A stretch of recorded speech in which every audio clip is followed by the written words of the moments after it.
All right, let's move to the Human Rights Commission's hearings into last year's unrest. And the incarceration of former President Jacob Zuma shows no one is above the law, says Justice Minister Ronald Lamola. He appeared at the Commission hearings today.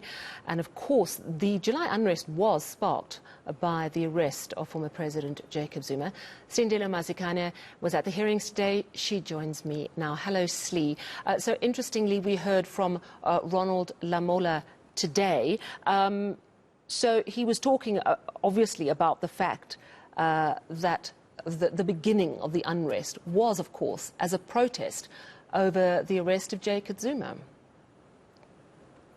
Certainly so. I mean, I think undoubtedly the July 2021 unrest put the criminal justice system through its paces. What we heard from the Justice Minister today was his department's role in terms of what was expected for the wheels of justice to start turning. We know, of course, that over 340 people were killed.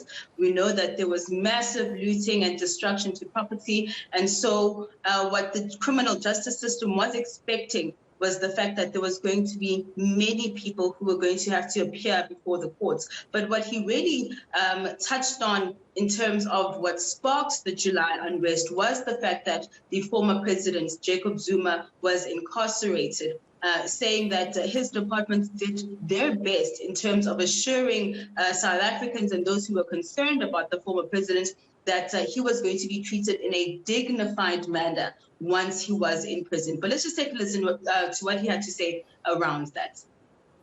Would you say the incarceration of the former president has reaffirmed the rule of law?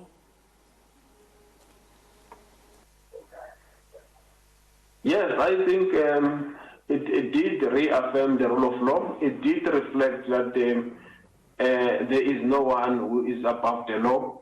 And I think that is the message that the Constitutional Court judgment was affirming.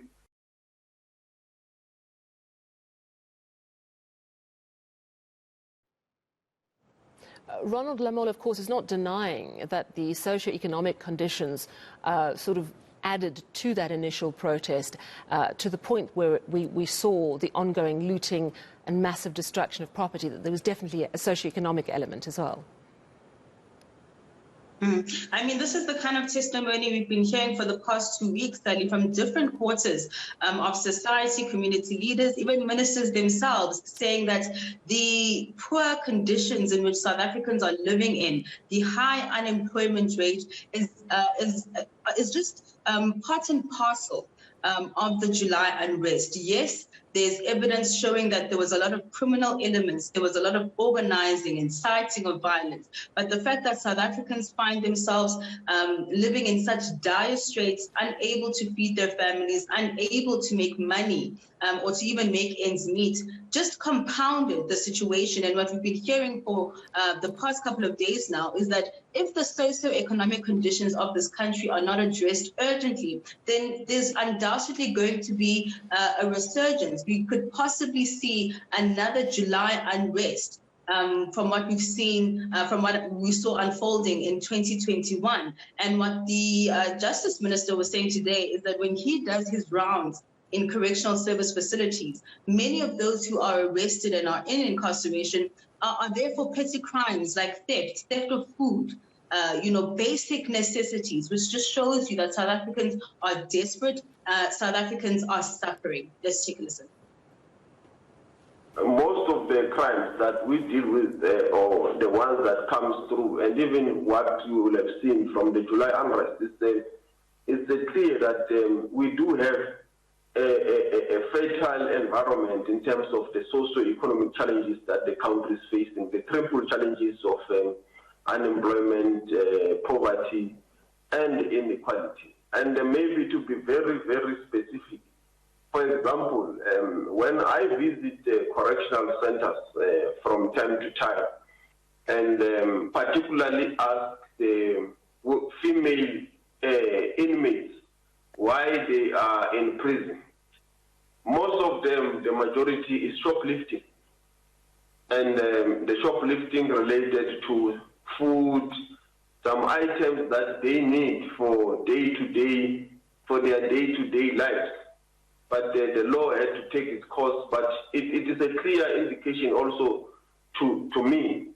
And also when you go into the criminal justice system, looking at the juveniles that comes through, it's also, you will then see that is the collapse of the social system in our country, where they've not really had good, proper guidance or parenting, some of them.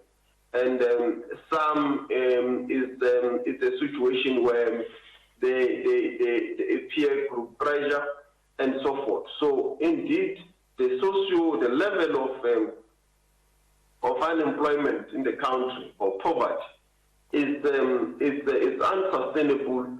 We have to address that. It has to be confronted head on. Yeah, so he's making the point, really, that in a country where there are a lot of people who are desperate, those are the sorts of crimes we're going to see. That is the environment.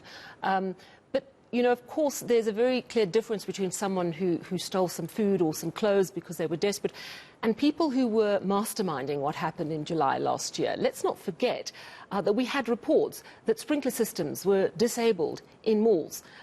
Infrastructure was deliberately destroyed.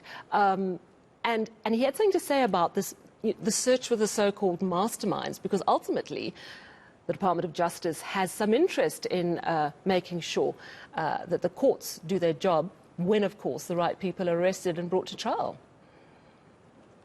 I must say that the Justice Minister was grilled on many of those aspects because up to date, Sally, I don't think we've seen anyone really being prosecuted to the full extent, or the masterminds who are said to have organized this unrest brought to book. We have not seen any high-profile arrests in particular when it comes to the July unrest. And the commissioners today and evidence leaders kept on asking the Justice Minister, but when are we going to see accountability? When are we going to see those who clearly calculated this? Because, I mean, not only was infrastructure damaged, but we saw the bombings of ATMs, money was lost here, lives were lost here. And to date, Sally, nobody at this point has actually been held accountable. And what the minister had to say was that, you know, when it comes to his department, they can only really wait on the arrests, you know, throwing it back to the Ministry of Police, to intelligence, in terms of finding these people and then having them face the might of the law. Let's take a listen. It does concern me, and it can only end there, Jones, as you are aware. I cannot instruct the NPA and the police who and how they must arrest. But I do believe that hopefully with the information at their disposal, at some stage they will be able to arrest the masterminds behind this unrest, because to arrest the go-go that I was talking about and someone who just saw an opportunity of a mall that is open or of a warehouse that is open does not really go into the crux of the matter. We do need to see the masterminds, the plotters, the ringleaders of all these events to be arrested. And I do believe that as and when they get the evidence and the facts and the law, they must be able to take the nation into confidence on some of these issues. It is important that they get arrested. All right, thanks so much for wrapping up today's hearings into the July unrest. Silindelo Masikane.